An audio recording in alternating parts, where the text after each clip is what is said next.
Hello ಎಲ್ಲರಿಗೂ ನಮಸ್ಕಾರ. ಎಲ್ಲ ಹೇಗಿದ್ದೀರಾ? ಇವತ್ತೊಂದು ಒಳ್ಳೆ ರೆಸಿಪಿ ಏನಪ್ಪ ಅಂತಂದರೆ, ಇದು ಸೀಸನ್ ಎಲ್ಲ ಯಾವ ಸೀಸನ್ ಬರೋಲ್ಲ ನಾವು ಒಂದು ರೆಸಿಪಿ ಮಾಡಬೇಕು. ಲಾಸ್ಟ್ ಟೈಮ್ ಒಂದು ಚಿತ್ರಾನ್ನ ಮಾಡಿದ್ದೆ, ನೋಡಿದರೆ ಅದು ಸಿಂಪಲ್ ಚಿತ್ರಾನ್ನ. ಇದು ಬಂದು ಮಾವಿನಕಾಯಿ ಮಸಾಲೆ ಚಿತ್ರಾನ್ನ. ಈ ಮದುವೆ ಮನೆಗಳಲ್ಲಿ ನೋಡಿ, ಆಮೇಲೆ ಬ್ರಾಹ್ಮಣರ ಮನೇಲಿ ನೋಡಿ, ಅವ್ರ ಮನೇಲಿ ನೋಡಿದ್ರೆ ತಿನ್ನಬೇಕು ಅನಿಸುತ್ತೆ. ಅಷ್ಟು ಟೇಸ್ಟ್ ಇರುತ್ತೆ, ಚೆನ್ನಾಗಿರುತ್ತೆ, ತುಂಬಾ ಸಿಂಪಲ್ಲು. ಹೇಗೆ ಮಾಡಿದೆ ಅಂತ ಒಂದ್ಸಲ ನೀವು ಹೋಗಿ ಲಾಸ್ಟ್ ಗಂಟೆ ನೋಡಿ ಕ್ಲಿಪ್ಪಿಂಗ್ ನೋಡ್ಕೊಂಬನ್ನಿ. ತುಂಬ ಚೆನ್ನಾಗಿದೆ. ನೋಡಿ ಏನೇನು ಹಾಕಿದೆ ಅಂತ ನೋಡಿ.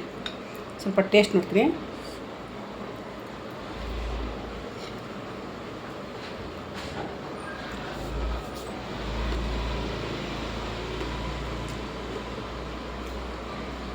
ತುಂಬಾ ಚೆನ್ನಾಗಿದೆ.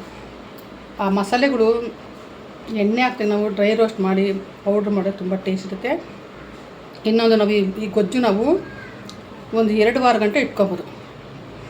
ಅರ್ಜೆಂಟ್ ಆಫೀಸ್ಗೆ ಹೋಗೋರಿಗೆ ಟೈಮ್ ಇರಲ್ಲ, ಏನು ಮಾಡೋದಪ್ಪ ಟೆನ್ಷನಿಗೆ ಅನ್ನ ಮಾಡ್ಕೊಂಡು ಕಲ್ಸ್ಕೊಂಡು ತಿಂದರೆ ತುಂಬ ಚೆನ್ನಾಗಿದೆ. ನಾವು ನೈಟ್ ಊಟಕ್ಕೆ ಕೂಡ ಮಾಡ್ಕೊತೀನಿ, ಆರಾಮಾಗಿ ಕಲ್ಸ್ಕೊಂಡು ತಿನ್ಬೋದು. ಮಕ್ಕಳಿಗೆ ಅರ್ಜೆಂಟಿಗೆ ಮಾಡಿಕೊಡ್ಬೋದು.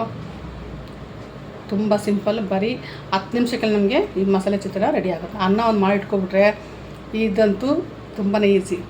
ಮಾವಿನಕಾಯಿ ಮಸಾಲೆ ಚಿತ್ರಾನ್ನಕ್ಕೆ ನಾನು ಒಂದು ಅರ್ಧ ಕಪ್ಪಷ್ಟು ಮಾವಿನಕಾಯಿ ತುರಿದಿಟ್ಕೊಂಡಿದ್ದೀನಿ. ಇದು ಸ್ವಲ್ಪ ಹಸಿ ಕೊಬ್ಬರಿ, ಸ್ವಲ್ಪ ಕರಿಬೇವು, ಸ್ವಲ್ಪ ಹಿಂಗು, ಒಂದು 10 ಬ್ಯಾಡಗಿ ಮೆಣಸಿನ್ಕಾಯಿ ತೊಗೊಂಡಿದ್ದೀನಿ. ಸ್ವಲ್ಪ ಒಂದು ಸ್ಪೂನ್ ಮೆಂತ್ಯ, 1 ಸ್ಪೂನ್ ಜೀರಿಗೆ, 1 ಸ್ಪೂನ್ ಸಾಸಿವೆ, ಒಗ್ಗರಣೆಗೆ ಕಡಲೆಬೇಳೆ, ಉದ್ದಿನಬೇಳೆ. ತುಂಬಾ ಸಿಂಪಲ್ಲು. ಬನ್ನಿ ಮಾಡೋಣ. ನಾವು ಪೌಡ್ರು ಮಾಡ್ಕೊಳ್ಳೋಣ, ಮಸಾಲೆ ಪೌಡ್ರು. ಮತ್ತು ಒಂದು ಅರ್ಧ ಇಷ್ಟು ನಾವು ಡ್ರೈ ರೋಸ್ಟ್ ಮಾಡೋಣ. ಎಣ್ಣೆ ಹಾಕೋದು ಬೇಡ ನೋಡಿ. ಚಟಪಟ ಅಂತದೆ. ಇದಕ್ಕೆ ನೀವು ಬ್ಯಾಡಗಿ ಮೆಣಸಿನ್ಕಾಯಿ, ಒಂದು 10 ಮೆಣಸಿನ್ಕಾಯಿ ಇಷ್ಟು ಸುಮ್ಮನೆ ನಾವು ಬಿಸಿಲೇ ಬಾಡ್ಕೊಳ್ಳೋಣ. ಇದಾಗಿದೆ, ಆಫ್ ಮಾಡೋಣ. ಸ್ವಲ್ಪ ತಣ್ಣಗಾಗಿದೆ, ಮೆಣಸಿನ್ಕಾಯಿ ಹಾಕ್ಕೊತೀನಿ. ಇದಕ್ಕೆ ಇವಾಗ ನಾವು ಉದ್ದಿರೋಂಥ ಫಸ್ಟು ಪೌಡ್ರ್ ಮಾಡ್ಕೊಬೇಡ, ನೀರು ಹಾಕೋದು ಬೇಡ, ಯಾವುದಕ್ಕೂ ನೀರು ಹಾಕೋದು ಬೇಡ.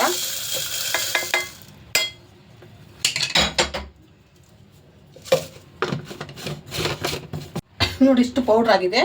ಇದಕ್ಕೇನು ಒಂದು ಕಪ್ಪಷ್ಟು ತೆಂಗಿನಕಾಯಿ ತುರಿ, ಇದಕ್ಕೂ ನೀರು ಹಾಕೋದು ಬೇಡ. ಮತ್ತು ತುರಿದಿಟ್ಟಿರೋಂಥ ಮಾವಿನಕಾಯಿ.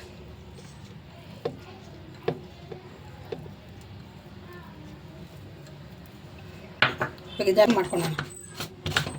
ಇಷ್ಟು ತರ್ತರಿ ಆಗಿದೆ, ಸಾಕು. ಬನ್ನಿ ಇವಾಗ ಒಗ್ಗರಣೆ ಹಾಕೋಣ. ಅದೇ ತವ ಬಿಸಿಯಾಗಿದೆ. ನಾನು ಕಡಲೆ ಬೀಜನ ಹುರಿದ್ಬಿಟ್ಟು ಹಿಟ್ಟಕ್ಕೆ ಇಟ್ಕೊಳ್ತೀನಿ. ಇದೆ ಹಸಿ ಕಡಲೆ ಬೀಜ ಹಾಕಲ್ಲ, ಯಾಕೆ ಇವಾಗ ಬಿಸಿಲುಗಳಲ್ವಾ, ಕೆಟ್ಟೋಗ್ಬಿಡುತ್ತೆ ಅಂತ. ಇದು ಸ್ವಲ್ಪ ಇದು ರೋಸ್ಟ್ ಆಗಲಿ ಎಣ್ಣೆಲೆನ. ಇವಾಗ ಅರ್ಧ ಸ್ಪೂನಷ್ಟು ಸಾಸಿವೆ, ಹಾಗೆ ಒಂಚೂರು ಹಿಂಗು. ಇದಕ್ಕೆ ಇವಾಗ ಉದ್ದಿನಬೇಳೆ, ಕಟ್ ಮಾಡಿರೋಂಥ ಹಣ್ಣೆಣಸು, ಸ್ವಲ್ಪ ಇದಾಗಲಿ. ಸಿಮ್ಮಲ್ಲಿ ಇಟ್ಕೊಳ್ಳೋಣ. ಇವಾಗ ತೊಳೆದಿಟ್ಟಿರೋಂಥ ಕರಿಬೇವು ಬ್ರೌನ್ ಆಗಿದೆ. ಇದಕ್ಕೆ ನಾನು ರುಬ್ಬಿರೋಂಥ ಮಸಾಲೆ ಹಾಕ್ತೀನಿ. ಇವಾಗ ಮಾವಿನಕಾಯಿ ಸೀಸನ್ ಅಲ್ವಾ, ಇದೆಲ್ಲ ಒಂದೊಂದ್ಸಲ ಮಾಡಬೇಕು ಮನೇಲಿ, ತುಂಬ ಚೆನ್ನಾಗಿರುತ್ತೆ. ಇದನ್ನು ಒಂದು ವಾರ, ಒಂದು 15 ಗಂಟೆ ಇಟ್ಕೊಬೋದು, ಒಂದು 2 ವಾರ ಗಂಟೆ ನಾವು ಇಟ್ಕೊಬೋದು. ಚೆನ್ನಾಗಿ ಇದಕ್ಕೆ ತೆಗಿಯೋಣ. ನೀರು ಹಾಕೋದೇನು ಬೇಡ. ಇದಕ್ಕೆ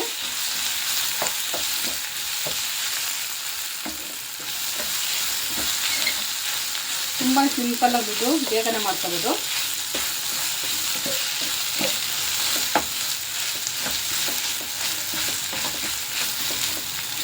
ತಕ್ಕಷ್ಟು ಉಪ್ಪು ಹಾಕ್ತೇನೋ. ನಾನು ಆಲ್ರೆಡಿ ಅನ್ನಕ್ಕೆ ಹಾಕ್ಕೊಂಡಿದ್ದೀನಿ. ಸ್ವಲ್ಪ ಉಪ್ಪು ನೋಡ್ಕೊಂಡು ಹಾಕ್ಕೊಳ್ಳಿ. ಇಷ್ಟೇ ಸಿಂಪಲ್ ಇದೆ ನೋಡಲ್ಲ. ಇದು ರೆಡಿ ಆಗಿದ್ದೀವಾಗ ನಾನು ಇಷ್ಟಕ್ಕೂ ಅನ್ನ ಕಲಸಲ್ಲ, ಗೊಜ್ಜಿಟ್ಟಿಟ್ಕೊಳ್ತೀನಿ. ಸ್ವಲ್ಪ ಜಾಸ್ತಿ ಮಾಡಿಕೊಂಡ್ರೆ ನಮಗೆ ಯಾವಾಗ ಅರ್ಜೆಂಟು ಸಾರಿಲ್ಲ ಅಂದರೆ ಇದು ನಾವು ಕಲ್ಸ್ಕೊಂಡು ತಿನ್ಬೋದು.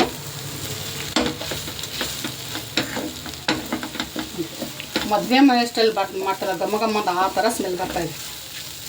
ಸ್ಟವ್ ಆಫ್ ಮಾಡ್ತೀನಿ. ಇಟ್ಕೊಂಡಿದ್ದೀನಿ. ಇವಾಗ ಇದಕ್ಕೆ ನಾನು ಇವಾಗ ಅನ್ನ ಕಲಿಸ್ತೀನಿ.